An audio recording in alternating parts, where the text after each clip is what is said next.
Hi guys, this is Daniel Alexander Cannon here on Logic Before Authority. This is truly some of the kind of videos I do not like to make, because there's so many times that it can be a setup. But I know ultimately it's not a setup.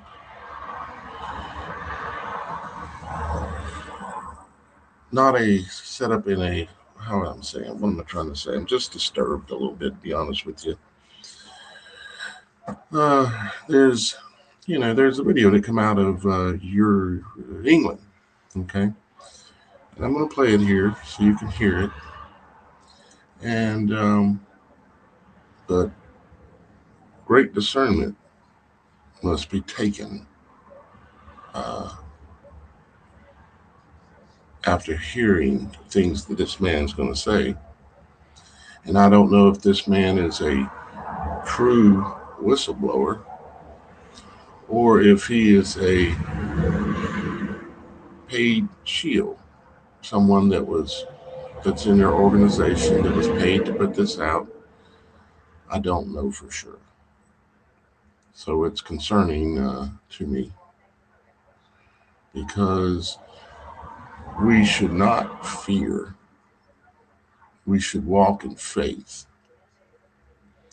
Yet, let me show you something before I even show you the video. Okay. Everybody is familiar with, well, they're not familiar with this, but you will be now, and some of you already are. This is the National Reconnaissance Office. This is a U.S. government. As you can see, it's a .gov website here. It's a U.S. government website.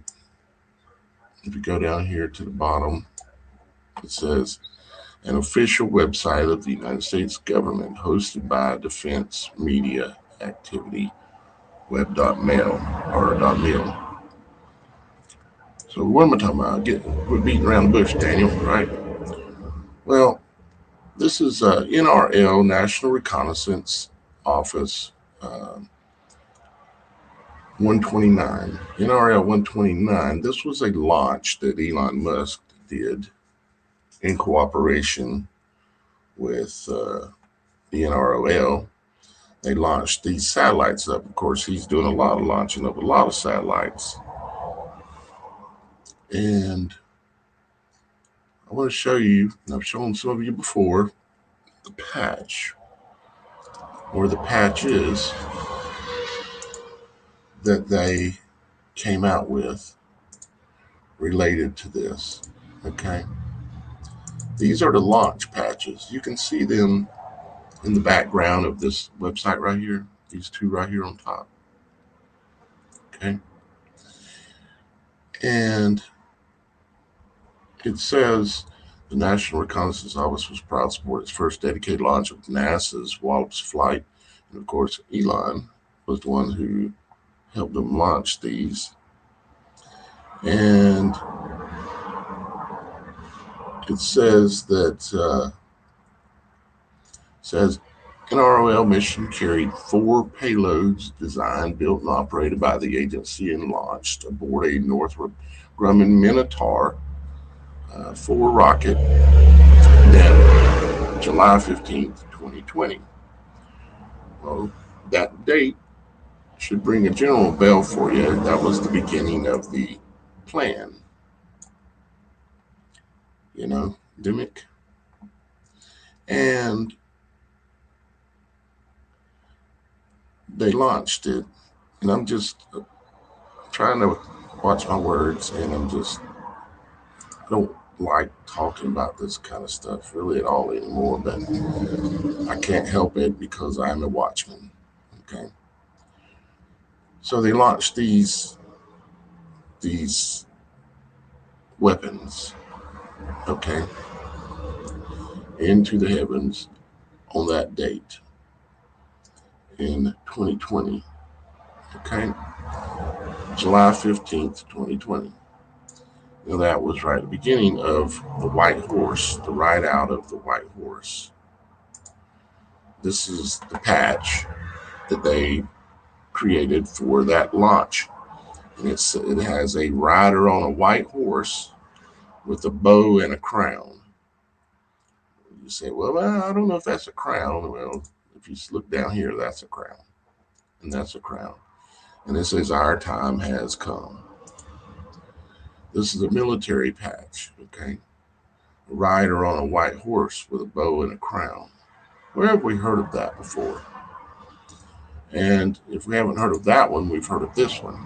This is the other patch. This is NROL 129 as well. Now, if you read 129 backwards, it's 921, which is very interesting as well. So, what is this guy? He is a rider on a red horse, and he's very angry, and he's going out to conquer. And you can see he has swords, or a sword, on a red horse. And of course, this is all directly related to Revelation 6, okay, which we're going to look at here in a second. These were the patches. They even made some coins, and this was the rocket, the Minotaur, and then all the symbolism of this.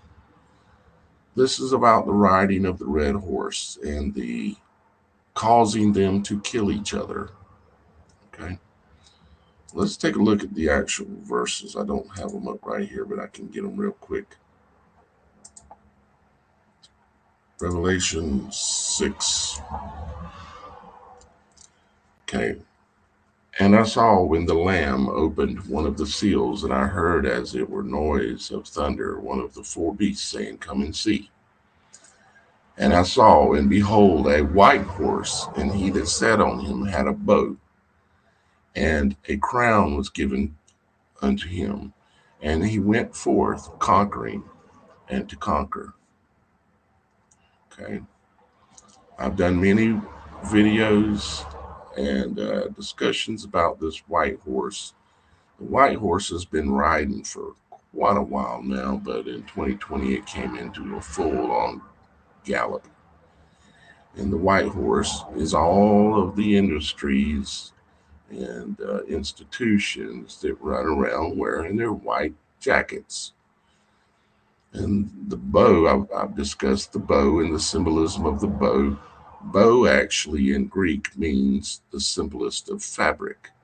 That is the definition of bow in the language this was written in, the simplest of fabric. So we had the simplest of fabric. Well, what does a satellite do? It creates a fabric. Let me show you. They've got it right on their website. I'll show you. If we come down here to the very bottom of this, they'll show you the sky. You see these clouds that look unnatural here? Let's see if this image will actually open. No, it won't. So, but you see these clouds, they're like, well, they're Kim clouds, right? Chemtrail clouds. It's in here, here.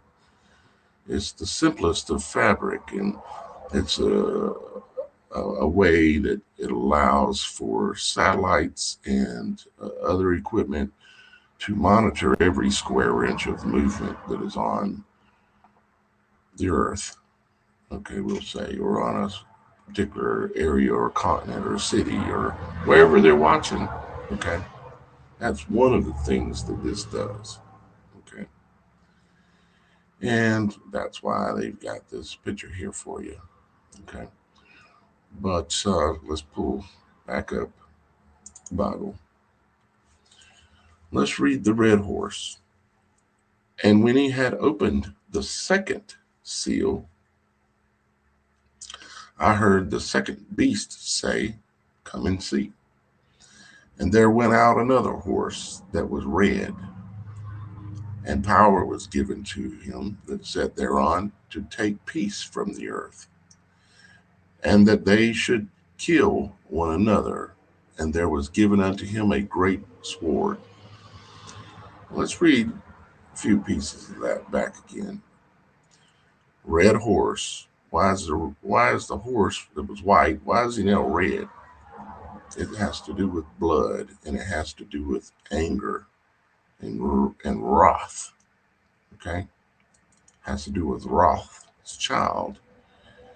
It has to do with the lineage of Cain and the fact that they were wrath, that they are wrath, and they hate us because God loves us and they don't like it.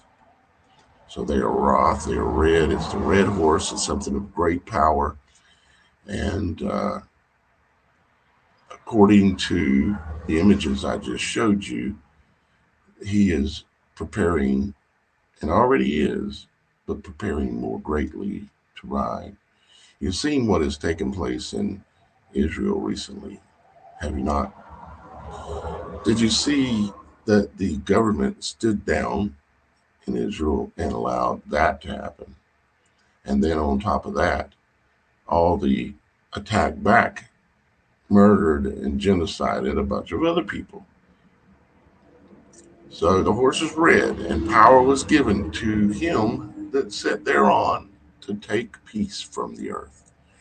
So something is coming very soon to take peace from the earth. And what is it that has the power to take peace from the entire world? It's one thing, okay? It's money, okay? People can grow their own food. People can get their own water. People can do a lot of things.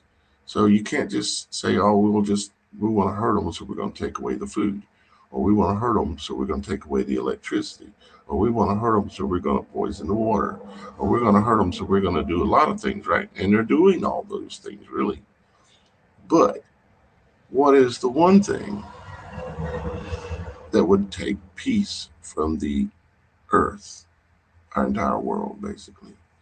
It is the economic system that is tied to the petrodollar that can do that. If that crashes, stock market crash, for instance, and just a terrible crash, okay, and of course, a lot of other things would go along with that, but the dollar, the current world reserve, is the US dollar. And if and when, not if, when that happens, it will take peace from the earth. And it will cause and that they should kill one another. And all of this is going to be in many ways orchestrated, okay? And it's something you need to prepare for, and it's something you need to prepare for. But it's not something you should fear. Fear makes you make poor decisions. Great emotions make you generally make poor decisions. So do not fear. Walk in faith and prepare because this day is coming. I don't know for sure what day. There's already glimmers of it taking place in different places. I would guess that we will see glimmers of it taking place in a few more places, especially maybe Europe. Okay. If you're talking the United States, you would probably say uh, LA, okay, or New York, or maybe Chicago, one of the major cities, maybe DC, okay, one of the major power hubs, you might say, where the money runs deep, okay, and where they've got complete control in order to orchestrate and set the stage. You see, because these things, both sides of the chessboard will be set up and controlled against each other. You understand? And we're the pawns that are all in the middle that are going to have to try to find our way. And we can and we will, but it's not going to be through fear. You cannot have fear. You need to have calmness in your heart, believe and have faith in our Father and His protection that is upon us as His children, His chosen ones. We are not the wrath child. We are God's child. We are children of our Father in heaven and of Christ. And so it says they should kill one another. So they're going to create scenarios that will cause people to go against each other. And they're going to have matches to throw in on the grass and on the straw to create the chaos eruptions. Okay? It's just how they do things. You may know this already, but if you don't, I'm trying to explain it in the simplest of terms so that you understand what's going to happen. And you just need to, one, if you're in a very large city, I wouldn't recommend that.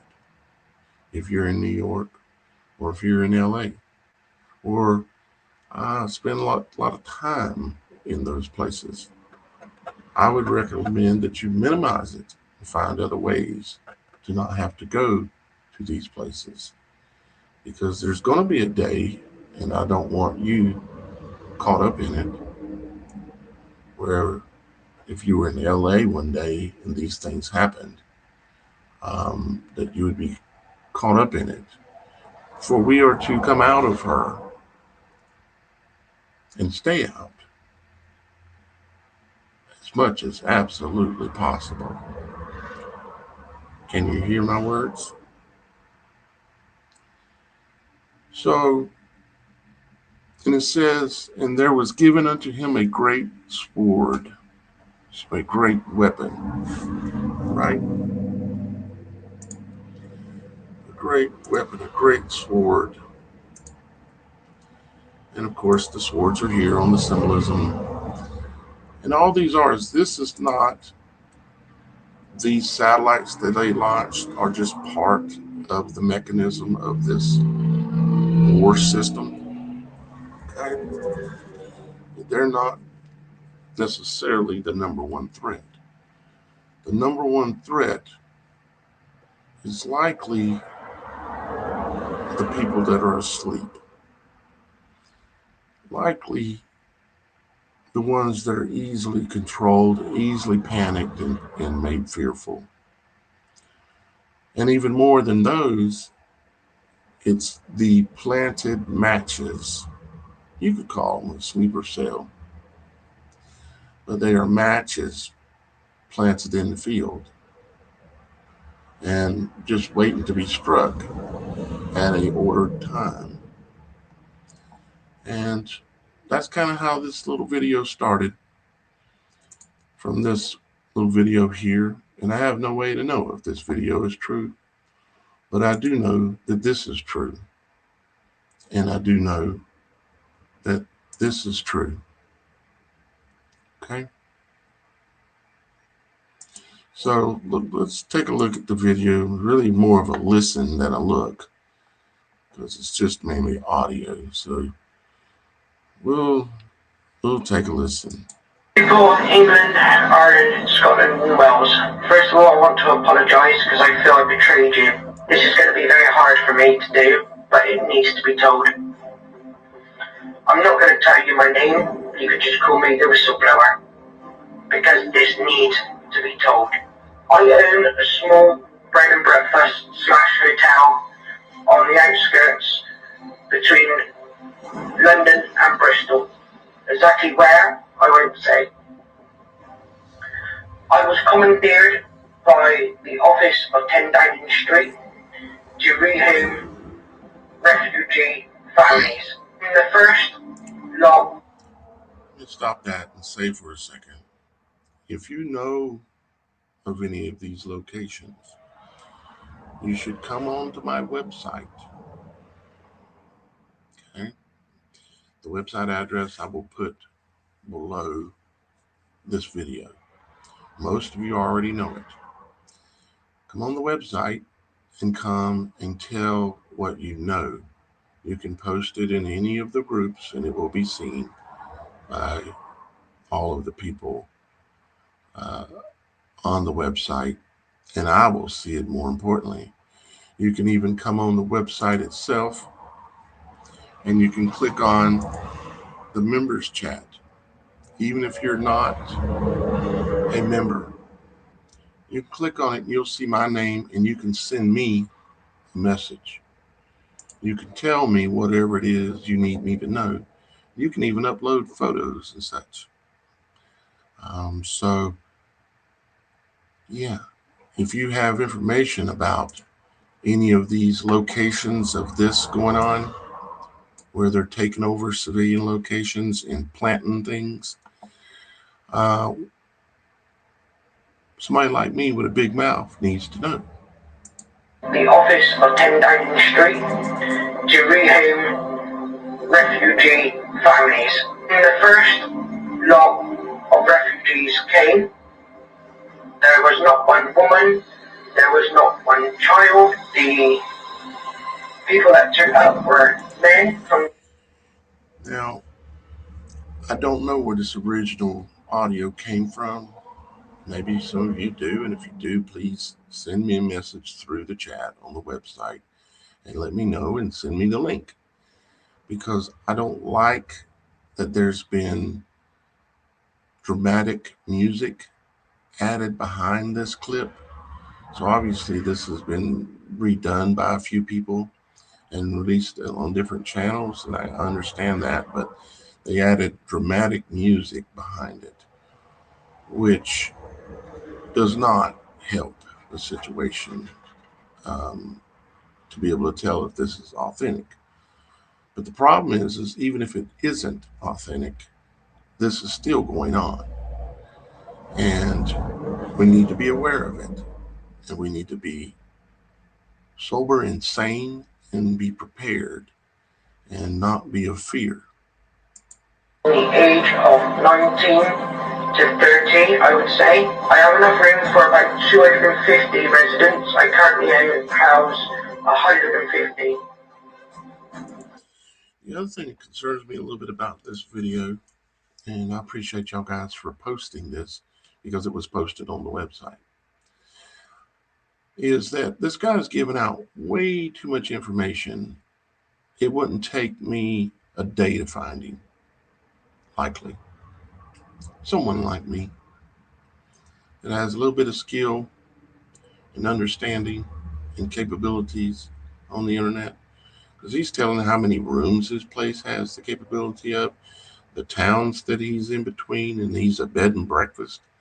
If these things, let's say they were true, and he's a whistleblower, but he don't want to tell his name, I'd know his name in a day. And if I was with the government, I would know his name in an hour or less. So it concerns me that he's saying so much because it sounds a little plantish. But with that being said, let's keep going. 18 to 30, I would say. I have enough room for about 250 residents. I currently house 150 immigrants. Yes, I did receive quite a large sum of money for doing so. On doing so, the government told me that I had to fire all my staff and they will supply their own, and also that they will supply security guards for the bread and breakfast. Well, about 2 weeks ago. So he says there that they provided security guards and they're housing all these people But then he also goes on to say, which you're going to hear in a minute, uh, that they brought in some boxes with some things in them that he'll talk about here in a minute. That uh, you would think the security guards would be guarding those things.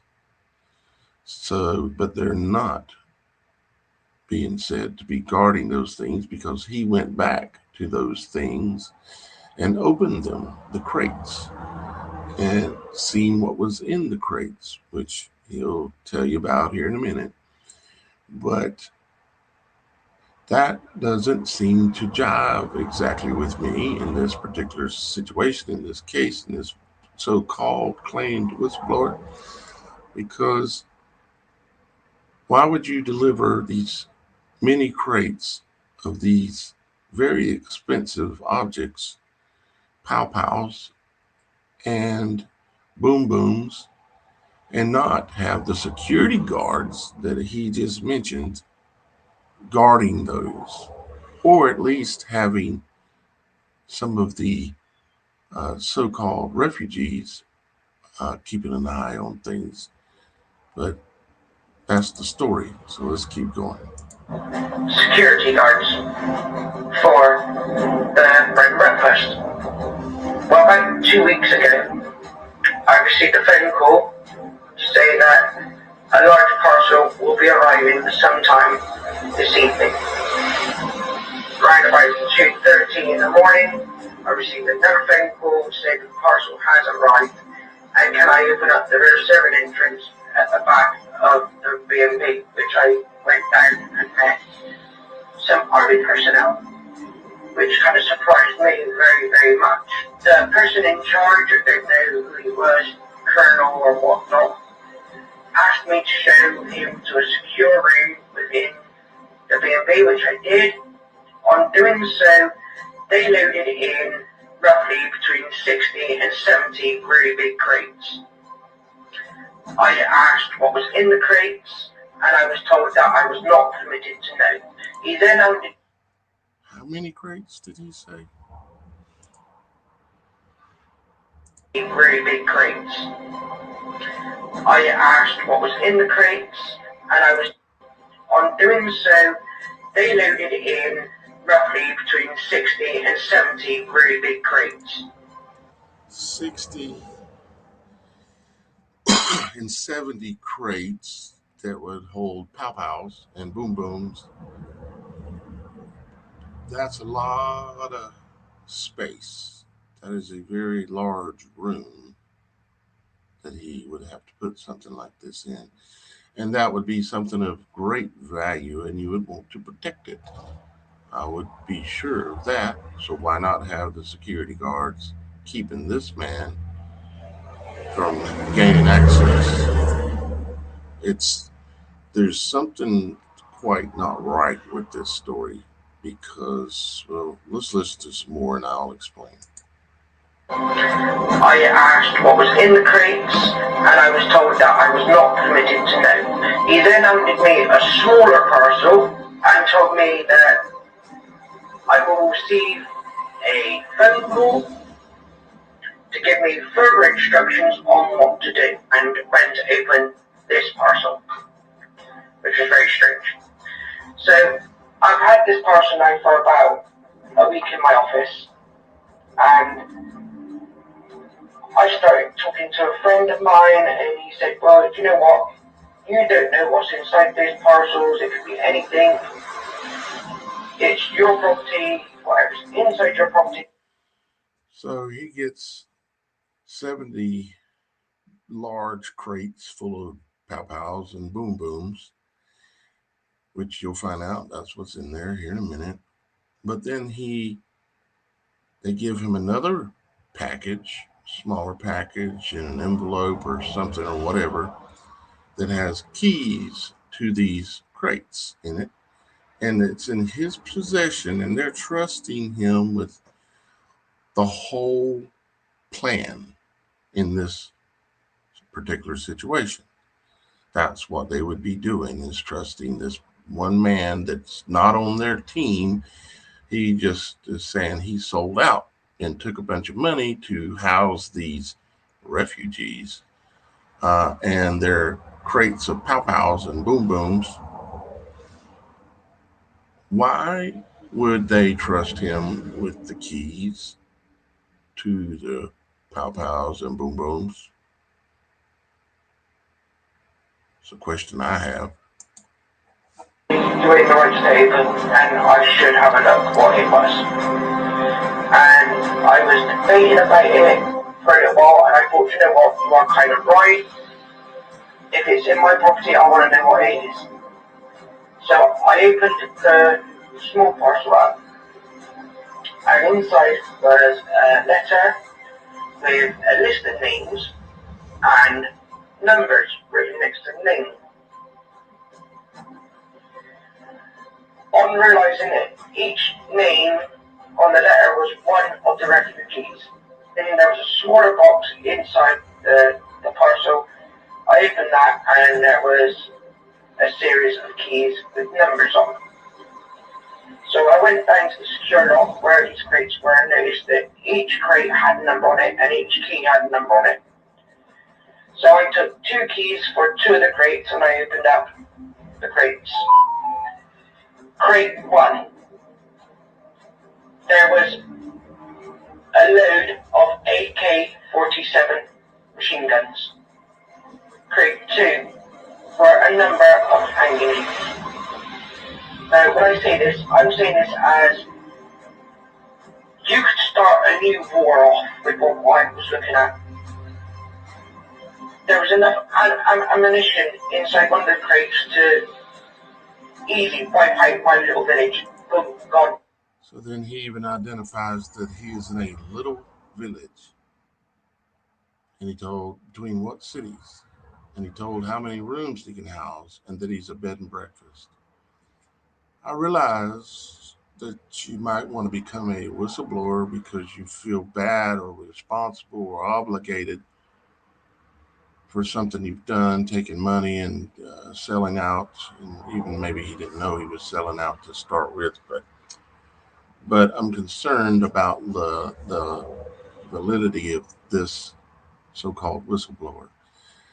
And this video has been going viral. It's all over the internet right now.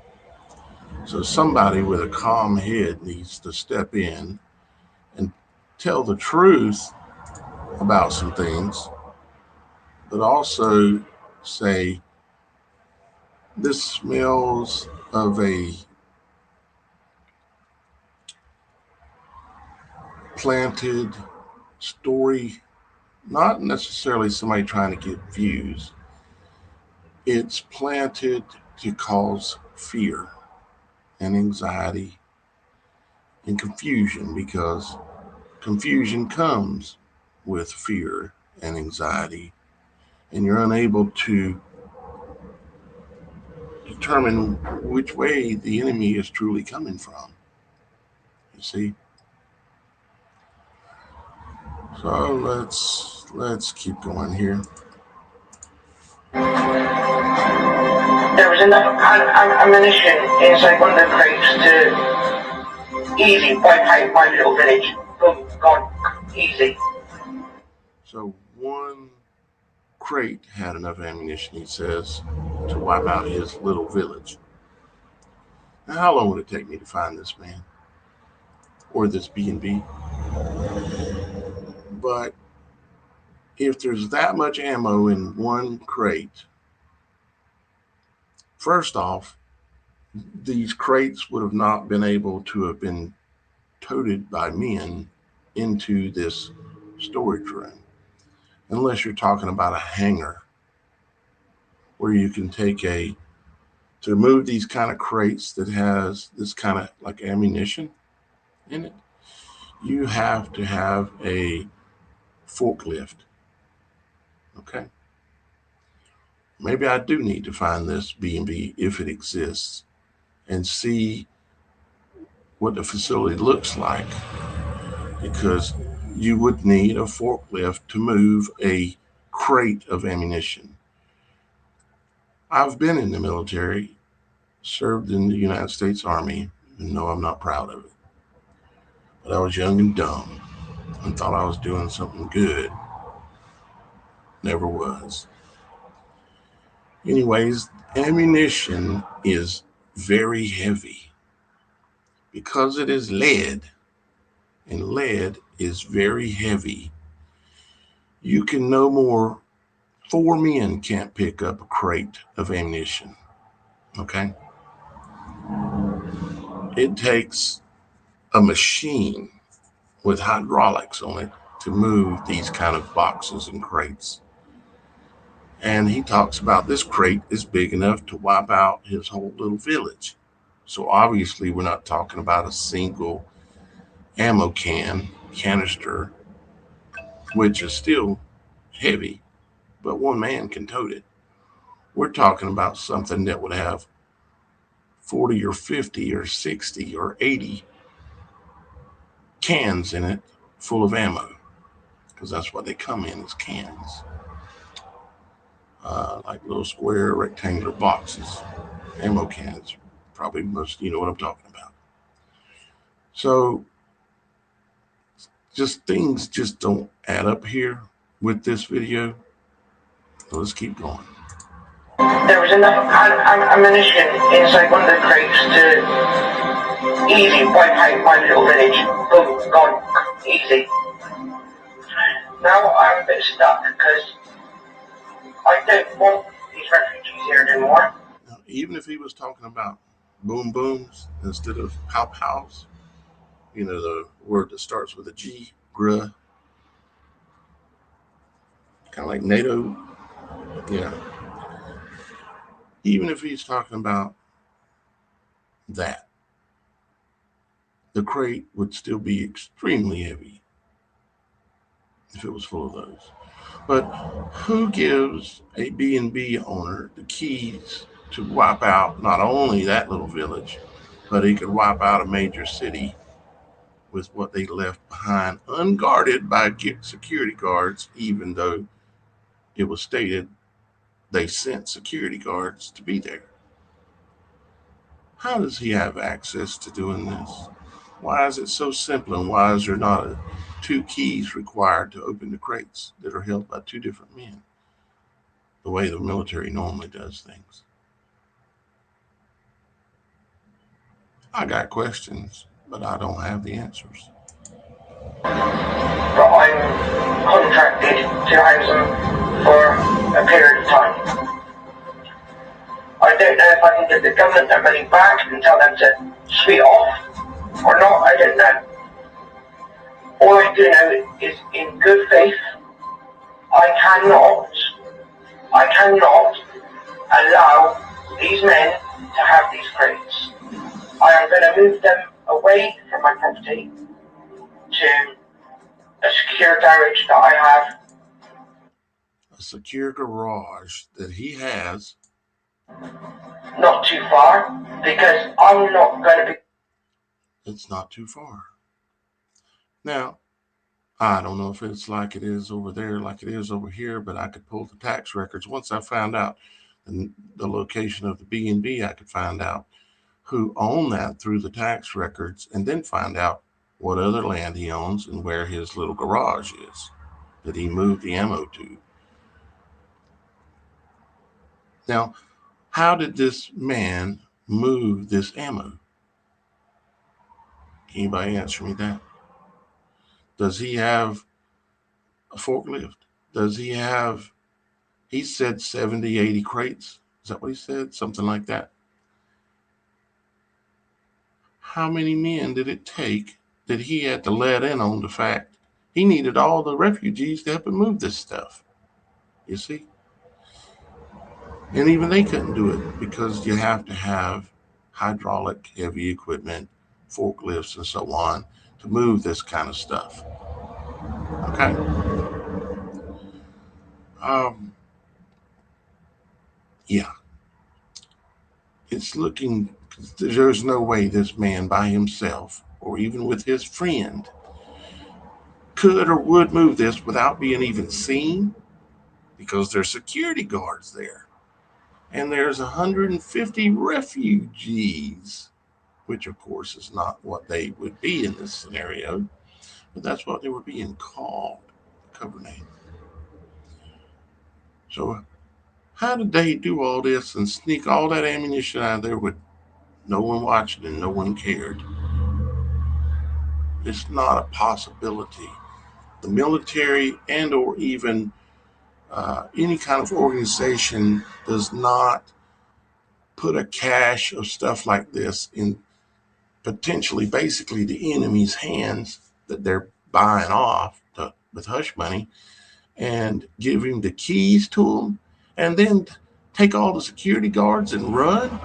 And it must have moved the refugees away because nobody's seen this man loading the 70 or 80 crates of boom booms and pow pows. Responsible for allowing our government to kill us, the innocent people. Because it's obvious to me now that this is their plan.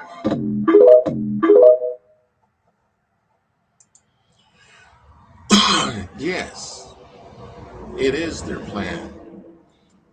But, and yes, this kind of activity is going to go on. But the war that we're in, we're already in it. You see, the war is a spiritual war, and it's not by hand.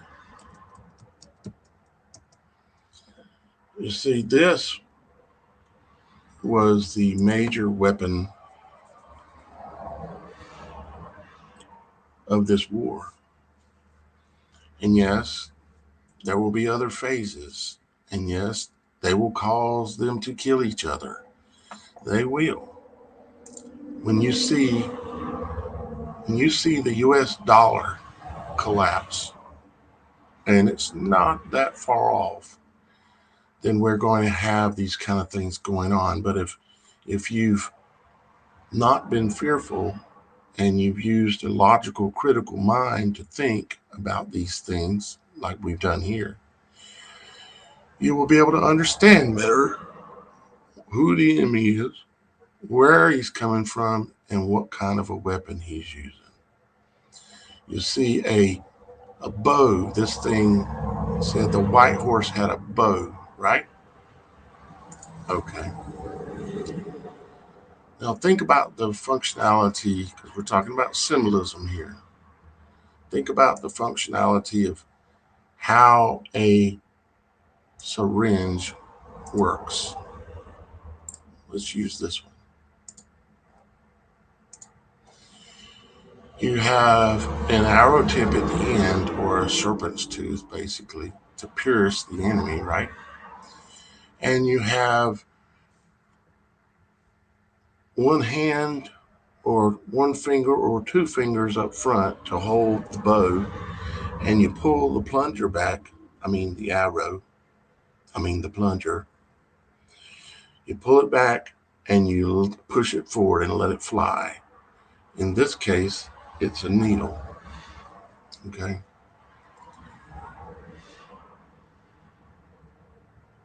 You see, from a symbolism standpoint, this right here is and can be a bow because of its functions and its attributes and its intention.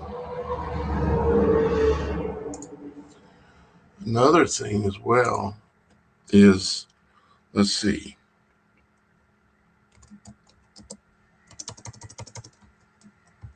let me see if I get lucky.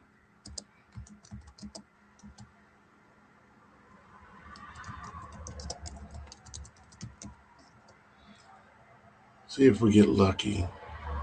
And I can show you the bow. Okay. Yeah. Okay. Yeah. You see this is good enough example. Do you see the bow? The symbolism of a bow? You see it? This is a pattern that you have to cut out. Like a bow tie. Okay.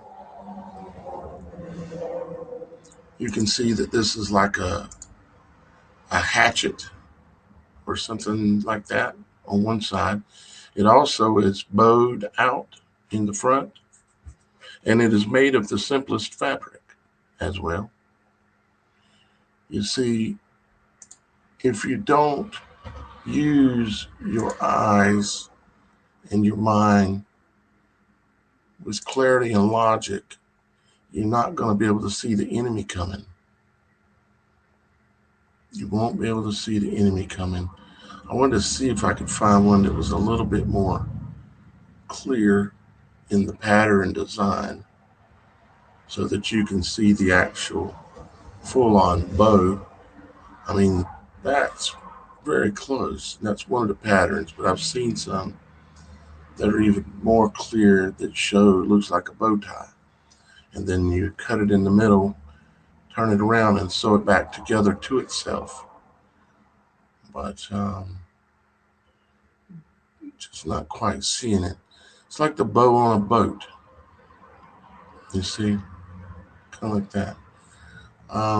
Let me see. I might get lucky if I add the words white horse. Just put it right in there with it. It works that way sometimes. So, yeah, all these fancy designs. Do you understand what these designs, what this is? This is a judgment mask. Okay? Judgment mask. What do they do when someone has been judged and going to be put to death? Say in the electric chair. Do they veil their face? Yes. Say when they're going to shoot them at the stake, they're going to stand up against a pole or a wall and they're going to shoot them. Do they veil their face? Yes, they do. Say when any other situation, do they veil their face? When Christ was judged and they said they were going to crucify him, did they veil his face? Yes, they did. It says so right in the Bible. Did the fallen angels in the book of Enoch, when they were judged by God, did they veil their face?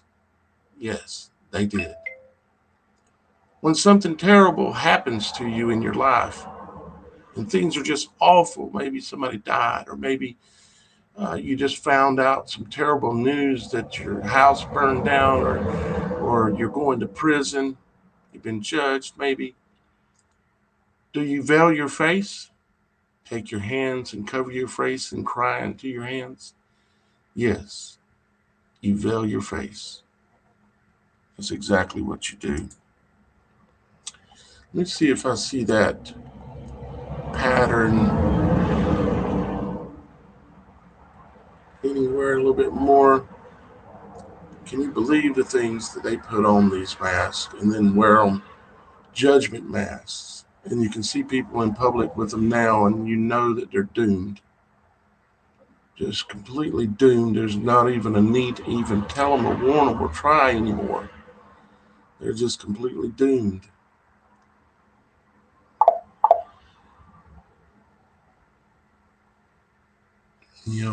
I don't see the pattern. I have a video on this channel. Okay. If you run a search on this channel for white horse, okay, or you can just go down on my list of videos. You can go down where I did a full-on decode about the white horse in 2020, okay, and showed you all this proof, and I had and a lot more to go along with it because it was an intentional video that took quite a bit of time to prepare for. But I hope you'll go down and take a look at that. I'll tell you what I'll do. I'll make that video pop up on the screen at the end of this video. Okay? So that way you can watch it. That'll be the easiest way for you to find it. And you'll see a lot more of the symbolism of the white horse that's coming, or actually that's already ridden. Now it's a matter of the red horse, right? The red horse is next. And then after the red horse, we have more to deal with. But next, they want to take peace from the earth and cause us to kill each other. But a lot of these situations are going to be setups, and you can't allow yourself to fall in to those setups. Okay? You've got to avoid it. Diana, thank you for posting this. I think it was you that posted it to the website, and I greatly appreciate it. Um, but the video itself is definitely a setup in itself. Okay? If you understand what I'm saying. If y'all guys would like to become members of this website, you should know the address, but I'll put it down below. And also, all the links, all of my support links are down below. And I've been here for 10 years doing this. Most of you know it. Most of you have contributed over time and kept me going.